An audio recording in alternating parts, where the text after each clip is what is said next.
Il n'y a rien de bien méchant à vouloir bénir les gens. Souhaiter les meilleurs vœux, c'est quand même les bénir, et c'est ce que nous demande la parole de Dieu. Alors, meilleurs vœux à tous. On va rester un peu dans cette même état d'esprit qu'on a eu pendant les chants. Je crois que voilà, le Saint-Esprit travaille. Il parle tantôt d'une manière et tantôt d'une autre. Alors, on va continuer dans cet état d'esprit. Quand un musicien décide d'écrire une symphonie, qu'est-ce qu'il fait? Il va d'abord définir un thème, une idée, qu'il veut partager avec d'autres. Ça va commencer par un projet qui va être construit dans sa tête. Et puis, au bout d'un moment, il va transcrire son projet qu'il a réfléchi sur un papier, ce qu'on appelle une partition. C'est-à-dire qu'il va traduire sa pensée sur le papier. Ce projet, il va le traduire sous forme de notes, sous forme de série de notes, parce que la musique, elle est faite comme ça. Il va y introduire des séquences de notes qui vont construire et qui vont faire des mots, des phrases musicales, des mots musicaux, des phrases musicales, et ça va construire une symphonie. Il va rajouter dessus un rythme, il va rajouter des fois des petites subtilités, un dièse, un bémol, un soupir, etc. Enfin, pour ceux qui connaissent la musique, moi je ne connais pas grand-chose, c'est assez compliqué. Et puis il va bien sûr y rajouter un rythme. Il va définir, il va aussi réfléchir à tous les instruments qu'il va utiliser pour faire cette symphonie. Et il va écrire une partition par instrument. Ces partitions, il ne va pas les écrire comme ça, il va les synchroniser les uns avec les autres pour qu'ensemble, ils puissent faire quelque chose qui est harmonieux. Parce que si chacun joue son morceau en même temps, un morceau qui est différent et qui n'a rien à voir, c'est ce qu'on appelle la cacophonie. Et le musicien que je parle, là, depuis le début, lui, il veut faire une symphonie. Et puis après, une fois qu'il a tout écrit ça, tout son projet est écrit, il lui faut des musiciens. Il lui faut des musiciens qui vont jouer dans cet orchestre et qui vont jouer ensemble, chacun avec son instrument et chacun avec sa partition, qui a été écrit pour lui. Mais pour jouer dans cet orchestre, la première chose qu'il faut savoir, il faut savoir lire le solfège, la partition, parce que sinon c'est un peu compliqué. Alors le solfège, ce n'est pas quelque chose de facile. C'est tout un apprentissage. C'est fastidieux même. Vous pouvez demander, moi je n'ai pas fait, mais je peux demander à mes enfants, c'est pas facile. Il faut persévérer. Mais il faut apprendre. Il faut apprendre à lire la partition qui a été écrite. Le deuxième point, c'est que une fois qu'on commence à lire la partition, il va falloir s'exercer avec son instrument. Alors on va vous donner un professeur. Un premier professeur qui va vous apprendre les b.a.-ba de l'instrument, qui va vous permettre de traduire cette partition avec votre instrument. Et au fur et à mesure que vous vous améliorez, vous aurez d'autres professeurs qui vont vous apprendre d'autres choses, etc. Jusqu'au temps qu'on va vous dire, monsieur, vous avez tout appris. Je ne peux plus rien vous apprendre. Alors, on va avoir, donc, comme je l'ai dit, des professeurs. Il va falloir s'exercer. Et une fois qu'on s'est bien exercé, ben, il va falloir jouer ensemble, ce qu'on appelle l'orchestre. Et l'orchestre, c'est très important pour quelqu'un qui apprend à jouer. Parce que c'est bien de jouer tout seul dans son coin, mais jouer ensemble, c'est encore mieux. Parce que je prends un exemple, la cymbale. Jouer tout seul, c'est pas très beau, mais jouer ensemble, c'est magnifique. Et la cymbale, c'est un instrument qui va jouer une fois peut-être, ou quelques fois dans la symphonie qui va être créée, mais pas à n'importe quel moment, à un moment précis. Mais la personne a dû s'entraîner. Alors je dirais, le projet, les partitions, les instruments, le professeur, le solfège que je viens de dire, c'est l'œuvre de Dieu. Nous sommes des musiciens qui ont la grâce de jouer dans l'instrument, qui ont la grâce de jouer dans l'orchestre de Dieu. Et c'est ce qu'on va voir aujourd'hui. Le texte que j'ai choisi, c'est Éphésiens 4.3. Je ne vais pas tout lire parce que sinon ça va être trop long. Alors je vais vous lire des morceaux, désolé, mais voilà, le temps était un peu compté. Je vous exhorte donc, moi le prisonnier dans le Seigneur, à marcher d'une manière digne de la vocation qui vous a été adressée, en toute humilité et douceur, avec patience, vous supportant les uns avec les autres, avec charité. Charité, on peut remplacer ça avec amour.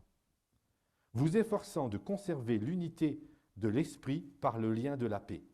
Il y a un seul corps, un seul esprit, comme vous avez été appelés à une seule espérance par votre vocation. Il y a un seul Seigneur, une seule foi, un seul baptême, un seul Dieu et Père de tous, qui est au-dessus de tous et parmi tous et en tous. Mais à chacun de nous, la grâce a été donnée selon la mesure du don de Christ. Alors j'arrive au verset 11. Il a été donné les uns comme apôtres, les autres comme prophètes, les uns comme évangélistes, les autres comme pasteurs et docteurs, pour le perfectionnement des saints, en vue de l'œuvre du ministère et de l'édification du corps de Christ, jusqu'à ce que nous soyons tous parvenus à l'unité de la foi et de la connaissance du Fils de Dieu, à l'état d'homme fait, à la mesure de la stature parfaite de Christ. C'est pas rien. Afin que nous soyons plus des enfants flottants et emportant à tous les vents de doctrine par la tromperie des hommes, par la ruse, dans les moyens de séduction, mais en que, professant dans la vérité et la charité, nous croissions à tous égards en celui qui est le chef, Christ. C'est de lui et grâce à tous les liens de son assistance que tout le corps, bien coordonné et formant un solide assemblage, tire son accroissement, la force qui convient à chacune de ses parties et s'édifie lui-même dans la charité. Amen. Vous avez vu, ce n'est pas par hasard qu'on a parlé de faire un orchestre. Et je dirais, si on avait un titre à donner, je dirais « Musicien dans l'orchestre de Dieu ». C'est ce que nous montre ce texte. Dieu a un projet, celui de construire son Église.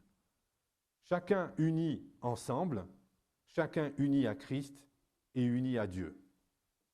Et dans Jean chapitre 17 et verset 14, Jésus va expliciter cette œuvre, ce projet que Dieu a. Ce n'est pas pour eux que je prie, mais encore pour tous ceux qui croient en moi par leur parole, afin que tout soit comme toi, Père, tu es en moi et comme je suis en toi, afin que eux soient un en nous, pour que le monde croie que tu m'as envoyé. Amen. J'aime beaucoup ce texte, parce que ça, c'est très fort. Vous vous rendez compte? Jésus veut la même chose qu'il a avec le Père pour chacun d'entre nous. C'est ça son projet. Le projet du musicien qui voulait créer son orchestre, c'est en premier, je veux dire, c'est que chaque membre croisse dans l'amour de Jésus en professant la vérité dans l'amour. C'est que chaque membre parvienne à l'unité de la foi et de la connaissance de Jésus à la mesure parfaite, à la mesure de la stature parfaite de Christ.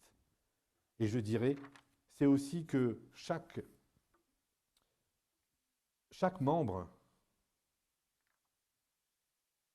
Attends, excusez-moi. Que tout le monde arrive à la stature parfaite de Christ. C'est ça aussi que Dieu veut. Et le but aussi, c'est de montrer par le témoignage de l'Église que Dieu a envoyé son Fils unique pour sauver le monde. C'est ce qui est dit dans cette parole. C'est ça le projet.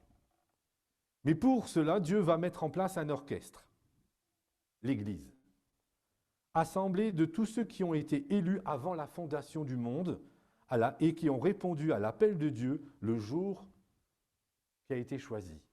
Dans la Bible, le jour de la Pentecôte, c'est là où l'Église a été instaurée.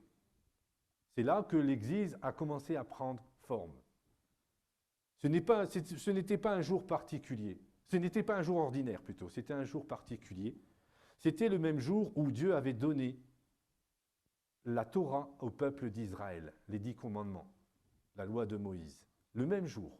Et ce jour-là, les Juifs qui croyaient en Dieu, les Juifs qui croyaient aussi en Jésus, s'étaient réunis ensemble à Jérusalem pour fêter cette fête-là. Et il est dit qu'ils étaient ensemble dans un même lieu.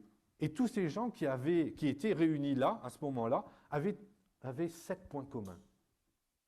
Les 7 points communs qu'on a lus dans l'épître aux Éphésiens tout à l'heure, vous savez, il est dit, il avait un seul Seigneur, un seul Sauveur, un seul Esprit, une seule espérance. Vous relirez chez vous, vous verrez. Alors je dirais le premier point commun, c'est qu'ils étaient tous engagés à suivre les enseignements et la vie de Jésus.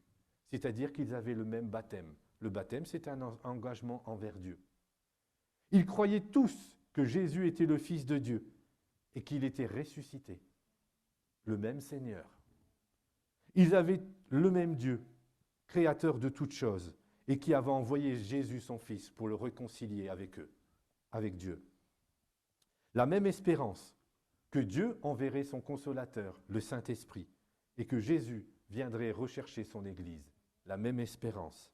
Ils avaient foi dans l'action et l'accomplissement des promesses que Dieu leur avait données, et en l'action de Dieu. Ils étaient enfin unis ensemble et constituaient un seul corps, constitués d'organes différents, mais ensemble, en vue d'être comme Jésus-Christ, à la stature parfaite de Christ. Alors Dieu, ce jour-là, va répandre son esprit. Le même esprit qui ressuscita Christ va descendre sur chacun des membres de l'Église. À ce moment-là, il va se produire un miracle. Des gens qui étaient différents, des gens qui n'avaient pas exactement la même espérance. D'accord? Parce qu'il y a des degrés. Et chacun de nous est différent dans sa connaissance de Dieu.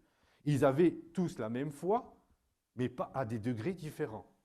Ils avaient une culture différente, tous ces gens-là, parce qu'ils venaient de l'ensemble du bassin méditerranéen. Et ils venaient tous adorer Dieu à ce moment-là.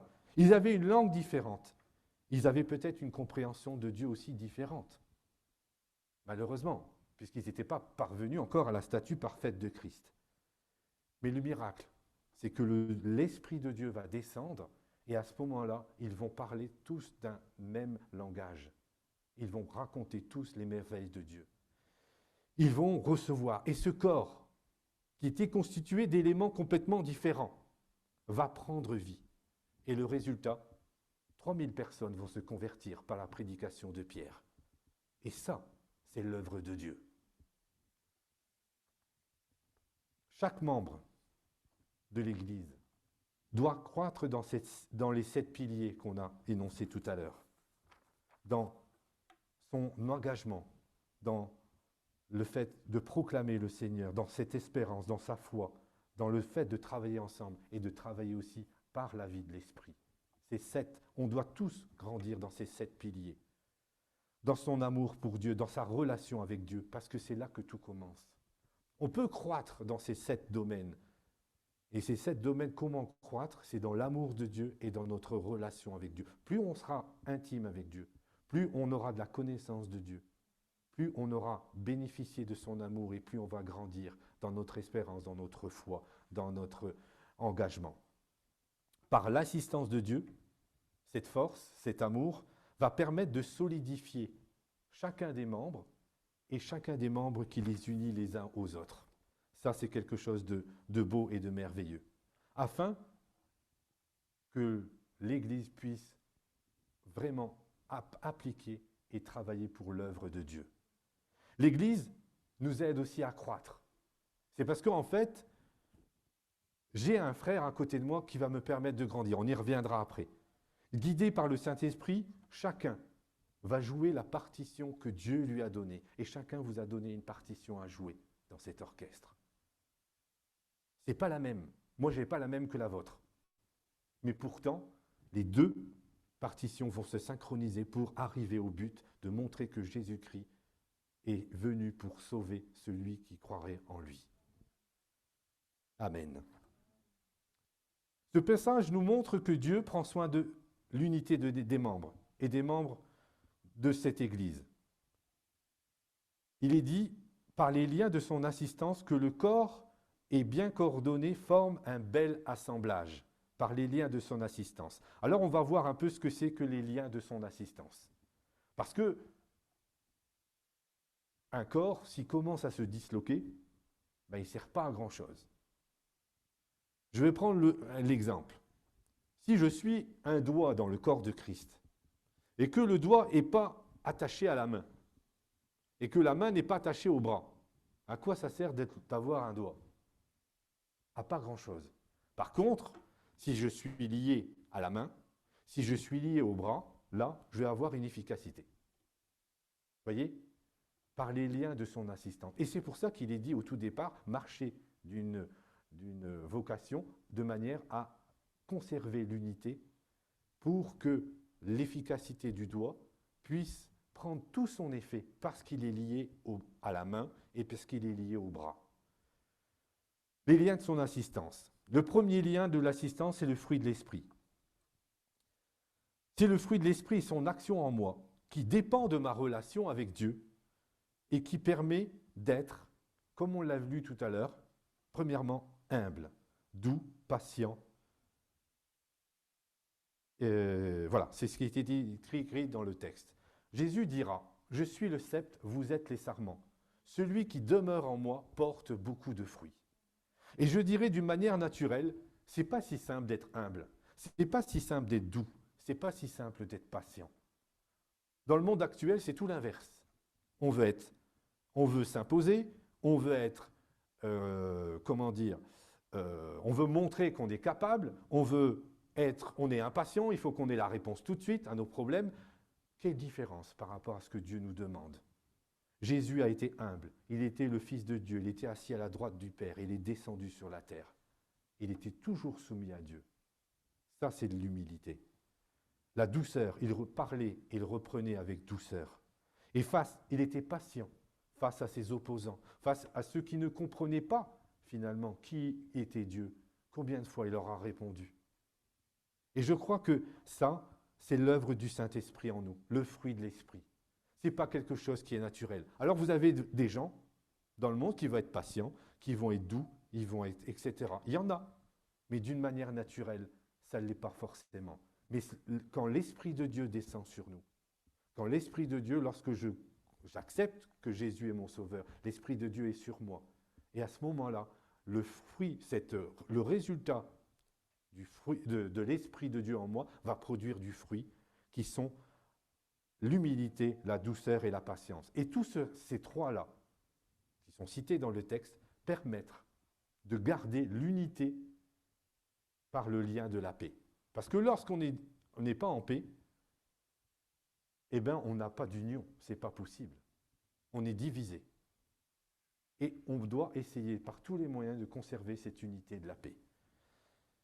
Dieu aimait les hommes, il aimait le pécheur, il haïssait le péché, mais il aimait le pécheur. Il aimait son Père. Tout ça était basé sur l'amour.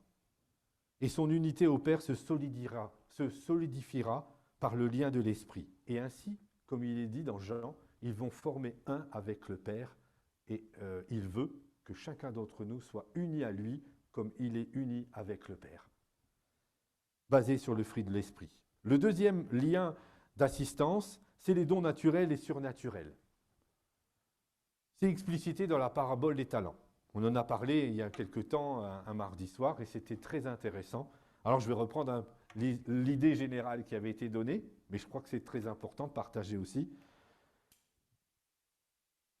Dieu nous a donné des talents à chacun. La parabole des talents dit que tout le monde en a reçu. Même celui qui en a reçu le moins, il en a reçu un. Donc tout le monde a reçu quelque chose de la part de Dieu. Chacun a reçu un instrument pour jouer dans l'orchestre de Dieu. Il est tous différents. Qui correspond, comme je l'ai dit tout à l'heure, je le répète, à une seule partition que Dieu a donnée pour chacun d'entre vous. Cet instrument, ce talent, je dois le développer au fur et à mesure de ma relation avec Dieu et de ma connaissance de Dieu. Plus je connais Dieu, plus je bénéficie de son amour, comme j'ai dit tout à l'heure, plus cet instrument, plus ce talent que j'ai reçu, je vais le développer. Je vais le faire grandir. Parce que, en fait, c'est mathématique. Plus je connais Dieu, plus je joue, plus je connais la partition, plus mon instrument il est beau. Parce que là, je dis, ça ne va pas. Ce mouvement-là, il ne va pas. Parce que j'ai les connaissances et parce que je bénéficie de son amour. Parce que tous les piliers qu'on a cités tout à l'heure, ils sont basés sur l'amour de Dieu et l'amour de notre prochain. Et de ma compréhension. Alors, je dirais, prions pour que nous puissions grandir dans la connaissance de Dieu, dans notre relation, pour que nos talents qu'on a reçus puissent grandir aussi. Ça, c'est important. Parce que les talents qu'on a reçus, on ne les a pas reçus pour nous-mêmes, on les a reçus pour les autres, pour jouer la partition que Dieu nous a donnée. Le troisième point, c'est les dons ministères. Dieu va donner à cet orchestre des fonctions particulières en vue d'améliorer chaque musicien, de compléter son orchestre en vue de préparer l'orchestre à jouer, quelles que soient les circonstances. Il est dit dans le texte, les ministères à l'Église, les évangélistes, pour accroître l'orchestre de Dieu. Il a donné des docteurs pour nous faire comprendre, pour nous enseigner comment il faut lire cette partition que Dieu nous a donnée. Il a donné des pasteurs. Les pasteurs sont là pour nous aider à vivre ensemble la réalité de l'Église, la réalité de Dieu sur la terre. Parce que je dirais que dans un orchestre, si je ne suis pas à l'aise, c'est compliqué de jouer. Voilà. Et le pasteur, il est là pour enseigner, pour reprendre, bien sûr, évidemment, mais il est là aussi pour nous aider à être ensemble et avancer ensemble dans la voie que Dieu nous a donnée. Le prophète, il est là juste pour réconcilier. Lorsque quelqu'un décide de jouer une partition un peu différente que celle que Dieu lui a donnée, il est simplement là pour dire « retourne à la partition que Dieu a donnée ». C'était ça le rôle du prophète. Ce n'était pas d'annoncer l'avenir, mais d'annoncer que de dire « là, ce que tu es en train de jouer, ce n'est pas conforme à ce que Dieu avait prévu ». Et tout cela, ça a été donné à l'Église pour que chaque musicien, chaque organe puisse devenir plus fort, plus grand dans la connaissance de Dieu, plus fort dans sa connaissance de Dieu, dans sa relation avec Dieu. Prions pour que ces ministères, pour ces différents ministères que Dieu a donnés à l'Église, et ce n'est pas si facile de les avoir un peu partout. C'est une grâce de les avoir dans l'Église. On l'a vu, on a été confronté à ça. Alors prions pour que Dieu les fortifie, les remplisse, pour qu'ils accomplissent ce que Dieu a prévu pour l'Église dans laquelle ils se situent. Vous avez l'Église locale, vous avez l'Église universelle. Mais si nous sommes l'Église de Esch, nous sommes peut-être le bras de l'Église universelle. Mais si mon bras ne fait rien, ne fait pas ce que le corps a envie de faire, ben ça ne marchera pas. Prions pour que ces ministères nous aident l'ensemble à accomplir sa tâche. Parce qu'il y a souvent des obstacles à ça. Prions pour qu'il n'y ait pas d'obstacles et que ces gens qui ont reçu des choses particulières puissent vraiment exercer ce que Dieu a prévu. Ils ont été donnés à l'Église en vue que chaque membre puisse venir à l'égal de la stature parfaite de Christ et qui permettra à chaque musicien de cet orchestre de jouer la partition parfaite que Dieu lui a donnée. C'est ce que Jésus a fait lorsqu'il était sur la terre. Vous lirez dans l'évangile de Jean, il est dit « J'ai accompli l'œuvre que tu m'avais donnée ». Jésus a appliqué et a joué la partition que Dieu lui avait donnée. Et il veut que chacun de nous arrive à la même stature que lui.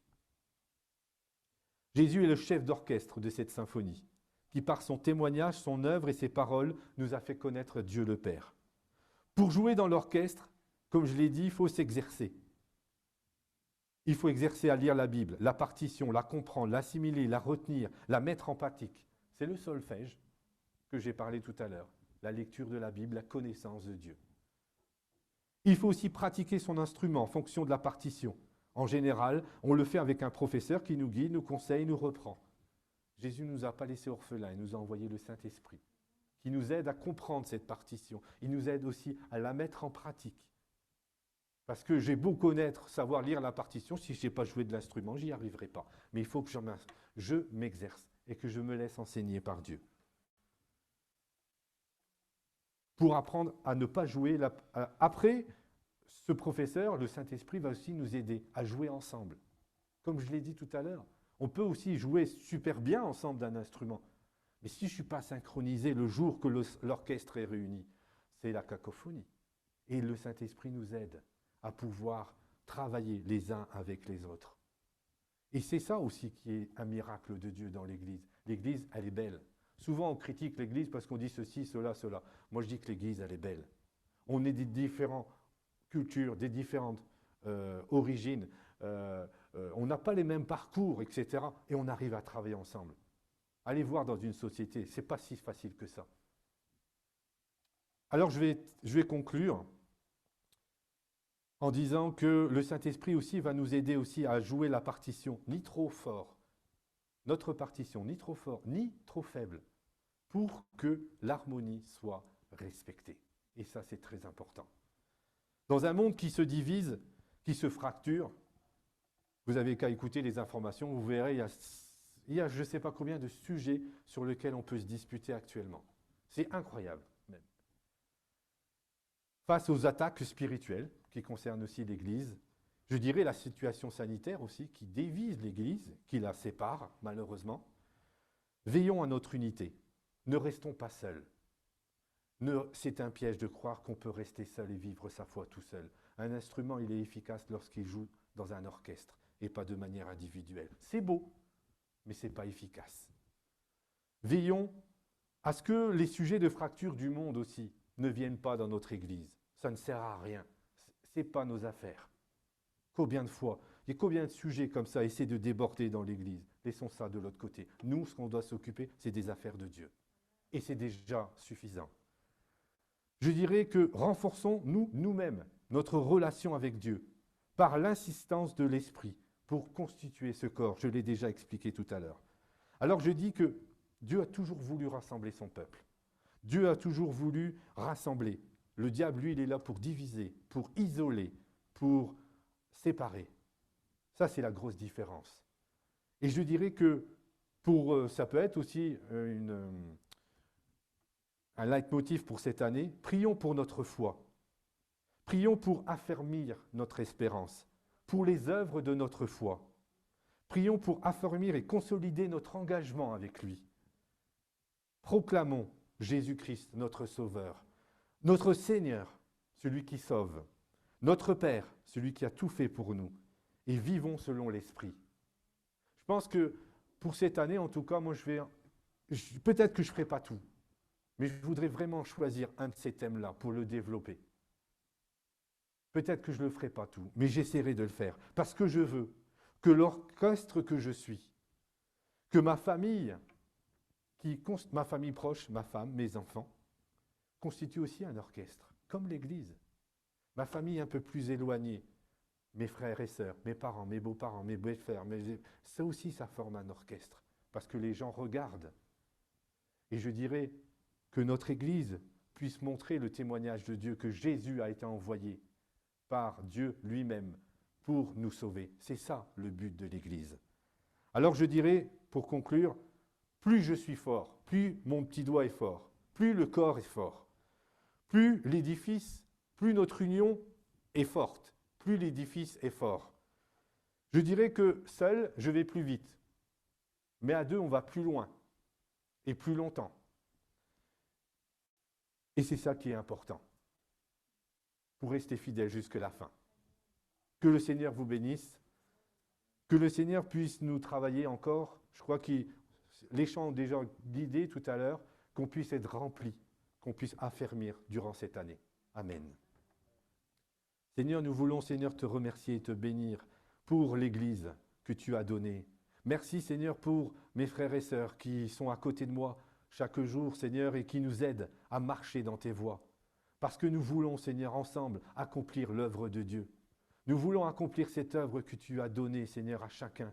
La partition que tu nous as donnée. Aide-nous, Seigneur, à pouvoir nous exercer avec l'instrument que tu nous as donné et pouvoir jouer d'autres instruments que tu nous donneras. Merci, Seigneur, parce que nous voulons, Seigneur, montrer au monde que tu es vivant et que tu es venu sauver tous ceux qui croiraient en toi. Merci encore de cette opportunité que tu nous donnes ce matin de pouvoir te louer et te bénir, nous réunir en toi, Seigneur, et que ton nom soit béni. Bénis-nous durant toute cette année et que ton nom soit béni. Amen.